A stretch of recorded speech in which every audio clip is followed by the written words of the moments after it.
Welcome to the On Deck podcast presented by LineStar. I'm Shannon Sommerville here with Tyler Wiemann, about to break down some fantasy baseball for today. But before we do, we have to talk about this epic battle that is going on in Omaha at the College World Series. And no, I am not talking about the baseball game. I am talking about the contest that is going on at the bar. It's the Jello shot challenge, okay? Sign me up. There's a bar called Rocco's that I guess it's a tradition every year. They have a contest to see which fan group can consume the most Jello shots. So this year, that record has been demolished, okay? So far, Arkansas and Ole Miss fans have bought more than $46,000 worth of Jello shots at the College World Series, the SEC. It just means more, Tyler. So just means more, just because it's SEC. Yeah, absolutely. Rocco's Pizza and Cantina Jello Shot Challenge record was shattered. It eclipsed Mississippi State's mark set at 2,968 servings. So, guess what the current is? It's only 4 days in, by the way. This isn't even a complete tournament. Oh, boy. So, 4,644 shots, last check, by Arkansas. They are in the lead. But it goes back and forth because... Wonder how many shots per hour right? are going down. Well, here's what happened. One of the alums for Ole Miss was like, I can't be outdone. So he ordered 900 Jello shots. So it is turned into... and then, somebody else from Arkansas comes back and... Hey, I'm ordering 1,000 Jello shots. So now it's become a thing. I mean, we are literally not even the whole way through. Where's Georgia's representation? Huh? We won't talk about that. They're not even there. So I guess here's the standings as of right now. It's Arkansas is in the lead, followed by Ole Miss. But, anything can happen. The SEC is obviously holding their own. As a Georgia fan, I'll root for the SEC schools. Notre Dame is just 300, like a paltry number. That's weak. Auburn's kind of low too, 301. Needless to say, people are having fun at the College World Series. Yeah, they are. This sounds like a lot of fun. I want our Jello and shots I wonder here now. Let's go. If you take that many Jello shots, are you even watching baseball at that point? I've heard. You're having a great time. I haven't been to the College World Series yet. That's on my bucket list, but I have heard that it is an absolute party. I bet it is. It sounds like insane. So, making me think we need to go out and get some Jello shots now. I Old agree. School, college style. Let's go. Let's have a good lunch. All right. Well, let's get into today's contests. And we've got some great hitter weather for today. We've got a nice big slate for you today. First, a few weather conditions to take note of. Really warm temperatures out there. So 90 degrees, wind blowing out at PNC Park. Atlanta is 95 degrees with just a 6-mile-an-hour wind out to center. Minnesota, 86 degrees. And get this, a 17-mile-an-hour wind straight out to center. And another hot one at Guaranteed Rate Field in Chicago, 95 degrees, 16-mile-an-hour winds out to left. So some good hitter conditions again. That leads us into our pitchers for today. Some of them might have a tough day with all those nice conditions, but we'll go to our high-owned guys who are expected to have some pretty good outings today. Starting with Padres, Sean Manaea, who's going up against the D-backs today. A lot of big ownerships numbers here. 42% owned on DraftKings and 34% owned on FanDuel. Sean Manaea, we got a Padre for you on the high-owned one for today. And a pretty favorable matchup for him going up against the D-backs team, that fourth highest in strikeout percentage and second lowest batting average. Do you like him for today? Yeah, he's in a decent spot. He hasn't been great lately, but I think really based on the other pitchers here, he has the best matchup, he's probably the safest, has a little bit of a floor. I feel like you're about to drop a fine. He's just fine. He is fine. Arizona hasn't been able to hit Manaea very well. In 29 plate attempts, they're only hitting .037, but also only striking out 17%. So that K upside versus Arizona just hasn't really been there. But the thing that worries me with Mania is he has a 4.72 FIP over the last 5, and the combined K rate on the slate is only 18%. So I'm really kind of worried about the upside with a pretty high-owned guy. Okay. And he's not like very you mentioned, cheap. last game versus the Cubs, who aren't the best team, have 5 earned runs, including 2 home runs and 4 innings pitched, 5 strikeouts. Now that game was It was at in Wrigley. Chicago, It was kind of like yeah. a wind blowing out situation. It was Yeah. home run derby there, condition wise. So I guess the game before that, he allowed just 3 hits to the Mets. So got to take it all in context. Yeah, right? I mean, and he's a good pitcher. A FIP of 4 over the last 20. But it's just he hasn't really been in the groove lately. And if he's high owned, I don't know if I want to take the chance. You know who is in the groove? Nestor Cortez, the Yankees pitcher, is going up against the Rays today, and he's a high-owned guy. 41% owned on DraftKings, 27% owned on FanDuel. A 194 ERA, second lowest in the American League, a 190 opponent average, and a 9.69 strikeout per 9 rate, which ranks 13th. And last game against the Rays was last week. 3 hits, 1 earned run in 5 1/3. And you're going up against the Rays, who 10th highest strikeout percentage in baseball and 25th in average. So I can see why people love Nasty Nestor today. I'm just saying. Love him. I get so excited when you do. I get so excited when I see his name on this. And I'm so upset with myself for not rocking my Nasty Nestor shirt. You know the first line I have on my notes here? What is it? Says to make fun of Shannon for being so excited about Do you Nasty even have to Nestor. note that? No. It needed to be noted. I wanted to. Tyler was like, I cannot forget I wanted this. to write it because I knew you were gonna get all Get happy excited. and get excited about it. So just that I could go back to him and be like, "Gotcha." We put important things on our notes. We do. So, anyways, Nestor's been great. Mid-3s FIP, 28% K rate over the last 20. However, over the last 5, he only has a 20% K rate. So he hasn't quite had the upside that he did to start the season and end last season with. But Tampa Bay isn't the greatest offense, slightly below average. But versus lefties, they don't strike out a lot either. They only strike out 17%.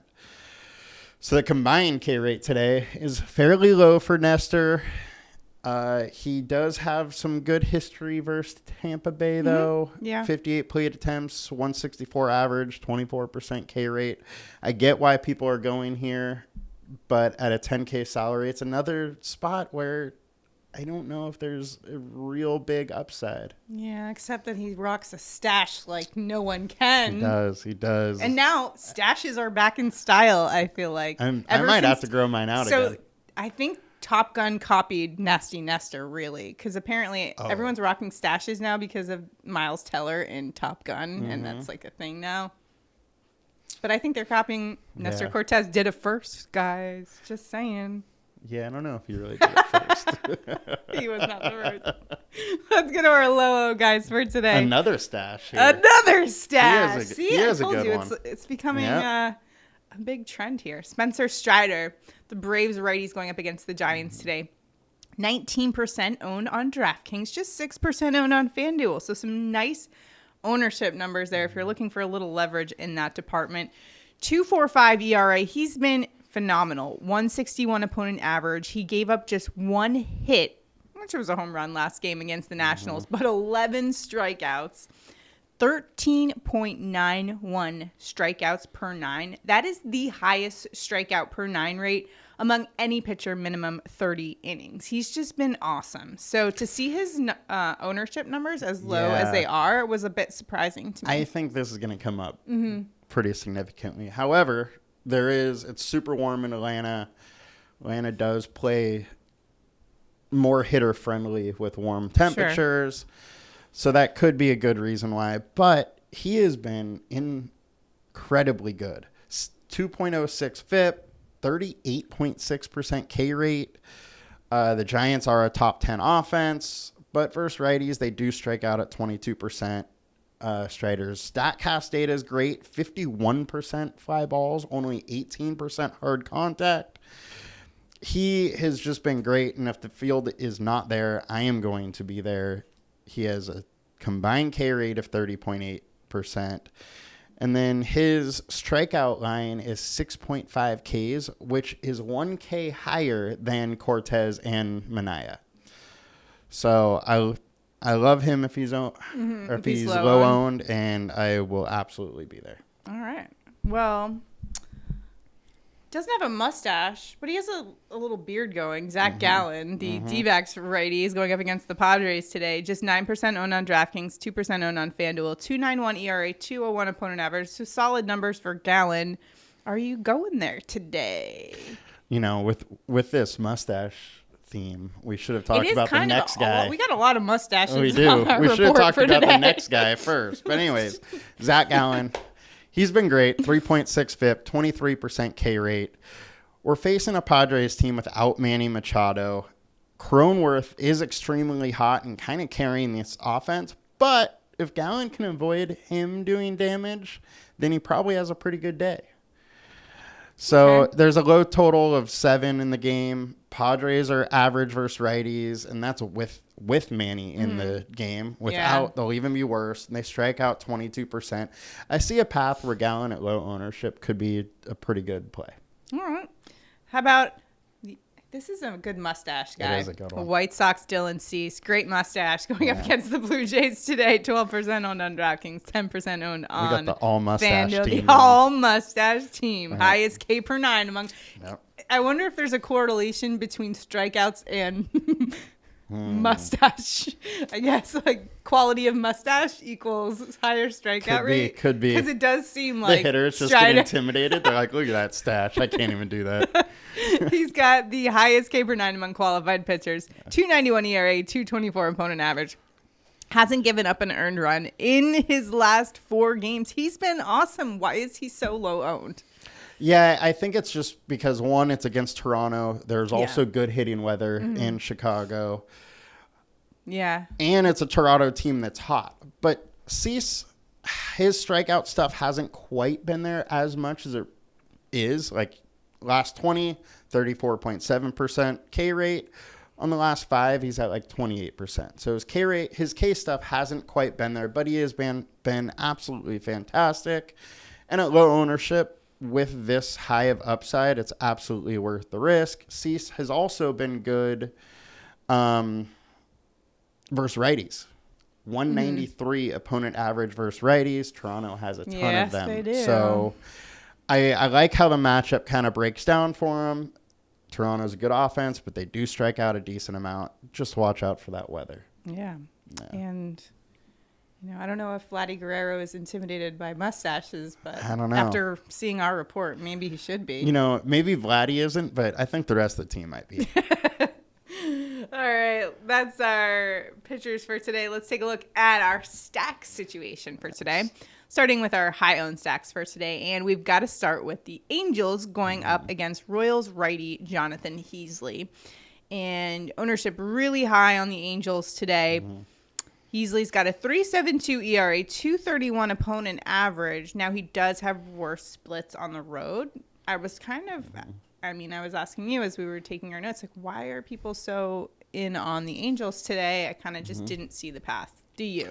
Yeah, his numbers appear good on the surface, but he does have a mid-5s FIP, 40% fly balls, 33% hard contact. Lefties are hitting 273 against them. On the road, people are hitting 271 against them. There's a high 9.5 game total, minus 170 favorites. I get why the Angels are high owned. Okay. Would you fade them, though? With how the Angels have been hitting outside of Trout over the last, month or... Yeah, man, Shohei only gave me 1 hit yesterday. I know. I needed just one more, and couldn't get it from him. He's in another great spot now, and, I don't know if I can follow ownership here. Okay. On the slate as a whole, right now, I think a lot of plays are too high owned. Okay. So Red Sox going up against Tigers, righty Bo Brisky, 3.79 ERA for Brisky, 2.36, 2.36 opponent average. And his road splits are a little worse, 4.97 ERA, 2.57 opponent average. He hasn't allowed a run, though, in his last 2 starts, and they're against decent teams, Rangers and Blue Jays. So he's been doing okay. So with Boston, I mean, obviously Fenway's a nice hitter's park. Yeah. So we like that. But what else do you like or maybe don't like about this play? Yeah, I mean, Brisky's been a guy that we were targeting. And even his last start, we still wanted to target him. But his last 3 starts have been pretty good against good offenses. So maybe he's coming around a little bit, but he has a mid-4s FIP over the last 5, 33% hard contact. He is getting hit decently against righties, though. 279 average against them, and has also given up 8 home runs versus righties. So if you do want to play Boston, it's probably best to attack Brisky with the righties. Okay.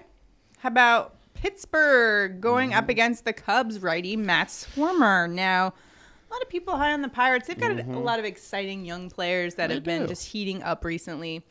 Swarmer's got a 5.23 ERA, 2.25 opponent average, and he's been giving up a ton of runs. Last game, 4 to the Padres, gave up 6 bombs to the Yankees. So you can see the advantage in the Pirates' favor for this one. Yeah, and some of the data looks real bad at first look. 4.4 home runs per 9. That's a lot. 8.74 FIP. Oh, okay. Although the 2 last starts he's had were really rough, but he had good hitting weather in New York versus the Yankees. And then also at home last week versus the Padres in Chicago, where we saw that amazing hitting weather. Yeah. So I got to give him a little bit of a pass. Even, elite pitchers like Mackenzie Gore got lit up in that kind of hitting weather. But he has a career 4.4 ERA in the minors, allowing 1.4 home runs per 9. So those numbers to me suggest that, he's not good by any means, but he's not this bad. Okay. So to justify the percentage of ownership that is. Yeah, I think the ownership's a little bit high. I mean, we're talking about Pittsburgh. It's a bottom 5 offense versus righties. Strikeout at 25%. Schwarmer has a K rate right around 22%. There is actually some upside for Schwarmer if he can bounce back. Right. But again, good weather in Pittsburgh. I just can't follow a bad team if the field is going there too. Sure. I'm more likely to follow a Toronto or a Boston. And you do get a little recency bias. I know that a lot of the some of the Pirates have done well the last few days in fantasy. And they put up 12 runs yesterday. I get why ownership is there, but we'll see. It's hard for me to follow. Hard for me to follow a bad team with high ownership. How about some low-owned plays where we can try to get different, create a little leverage here? St. Louis going up against Brewers righty Chichi Gonzalez. Now, Chichi was claimed off the waivers from the Twins last week, getting a spot start today, starting in place of Aaron Ashby, who was put on the IL with left forearm inflammation. And this is a situation where Gonzalez just was not good. 7.71 ERA, giving up a 3.87 opponent average. So when you look at a lot of those Cardinals bats, and man, they can hit the ball. I can see why this is a pretty good play. Yeah, Chi-Chi's just not that good. 5.7 FIP on the year. His career FIP is 5.3. So it's not even like he's just been way worse this year. He's just been bad. He's allowing 2.6 home runs per 9. St. Louis in 42 plate attempts is hitting 308 against him with 2 home runs. And St. Louis is versus righties, an above average offense. They're 12th in WRC+. There's a lot of reason to like St. Louis here. Oh, yeah. I like St. Louis today. The only bump that they don't get that some of these other teams is weather because the game's in a dome. Right. So, but it's a game total of 9. It's a pretty high total. The highest on the slate is 9.5. So it's not like they're that much under. All right. Let's take a look at the Twins going up against Guardians righty Aaron Savale, who completed his second rehab start. He was out for a little bit with a thigh injury. So prior to that, 7.84 ERA, 2.97 opponent average. So just not good numbers for him. In AAA, he did strike out 7 over 4 2/3 innings while giving up an unearned run on 2 hits. So decent in the minors, but his time in the major leagues, he did not have good numbers. Yeah, he's just not that great. FIP of 5, 1.7 home runs per 9. And then also on the road, he is allowing a 373 opponent average and 1.094 OPS. So he's just been getting crushed on the road. We also have mid-80s degree weather, wind blowing out. Yep. And righties are crushing him really hard also. Very similar numbers to the on-the-road numbers. So Minnesota's a top 5 offense versus righties. There's a lot to like. Kepler, Buxton, and Sanchez all have really good BVP data. It's could be a long, short day. How about the Braves going up against Giants righty Anthony DeSclafani, who's got a 6.08 ERA, 3.86 opponent average. This will be his first start since April, though. He was out with an ankle injury for a while. Now he's getting back up. Oh, sorry, you got to go to Atlanta where the weather is 95 degrees and you're facing a team that is 8-2 in their last 10. And the wind's Sorry blowing about it. out. Oh, yeah, man. It's a tough one. The wind is slightly blowing out. It's not like the Minnesota Right. almost 20 Jet stream. 20 mile an hour winds. Yeah. But in his 2 rehab outings, he maxed at like 60 pitches, but his opponent batting average was 348 in the minors in his 2 outings. So it wasn't going well for him to start the season in the majors. It didn't go well for him in the minors. And the Braves have the second highest ISO. They're top 10 in WOBA. Games at home in good weather. And, you know, a lot could go wrong for. Remember when the Braves were bad earlier this year? I know. And now they're nipping on the heels of the Mets. They sure are. That's what happens when you win, 14 straight or whatever they have. Wild. So, any other teams you like to stack today? Speaking of the Mets, I do like the Mets. I also think the Nationals and the Orioles are going way under-owned. That is another game total where it's among the highest of the night. And then Houston is interesting to me. Houston. Yeah. Okay. So they're going against the Mets there. It could be a fun game. Okay. Now let's take a look at so those are stacks. We got our pitchers. Now it's time to take a look at our sleeper picks for today, where we go into LineStar and basically sort everything by value. And our top sleeper pick for today on DraftKings is going to be Pirates outfielder Jack Suwinski. He was the guy yesterday. He delivered with 11 fantasy points. So he's it again today. He's still at only $2,100 on DraftKings, which is quite the bargain. And he'll be going up against Cubs righty Matt Swarmer, who's gotten shelled the last 2 outings. He gave up 6 home runs to the Yankees just 10 days ago. Suwinski is batting .318 in the last week with 3 home runs. He's been on fire. Kind of a cool story in Major League Baseball right now. Yeah, and I think Pittsburgh's just going high-owned. One, because of Suwinski, Onel, Cruz. They have a lot of guys that are cheap and young, so it's all value play. Let's go to FanDuel's sleeper play of the day, and it's going to be Juan Yepez at only $2,300 on FanDuel. He's going up against Brewers righty Chichi Gonzalez, making his spot start today for the Brewers after being claimed off of the waiver wire, and 7.71 ERA, giving up a 3.87 opponent average and 4.21 to righty bats. So Yepez is a righty bat that does better against righties. 3.05 average versus righties. And he's batting .346 in the last 15 days. He's just been awesome. Yeah, I couldn't believe the salary on this one. That's Crazy. Way underpriced and a great matchup. What a good value there. So those are your sleeper plays for today. Remember, for more value and to optimize your lineup for daily fantasy, be sure to check out the LineStar app, linestarapp.com. Now it is time, the moment you've all been waiting for, home run calls of the day. Who's going yard today? Tyler. Who's it going to be? We are going with the Minnesota Twins, Byron Buxton. He's going against Savali, who's given up 1.7 home runs per 9. Really, Savali is awful on the road, awful versus righties. We have mid-80 degree weather and strong winds blowing out. Buxton has to go yard today. I love that play today. I also love LineStar's top projected hitter for Yep. today, and that is Paul Goldschmidt. I think he's going yard today. Over the last 7 days, he's had 3 home runs, a 733 slugging. Today, he'll be facing Brewers righty Chichi Gonzalez, who gives up a 789 slugging to righty bats. Also, he has a 273 ISO versus Gonzalez with a home run in 12 plate appearances. Small sample size, but remember the MLB average ISO is around 140. 273, that's crazy. Yeah. And that ISO, of course, measures the basically raw power and extra base hits. So some really good numbers there for Paul Goldschmidt. Basically tells me he's going to have a gold bomb today. So that's where I'm headed. Gold bomb. I like it. Now let's take a look at our prop bets for today. Where are you headed? I am going with the Washington Nationals, Juan Soto for over 1.5 bases.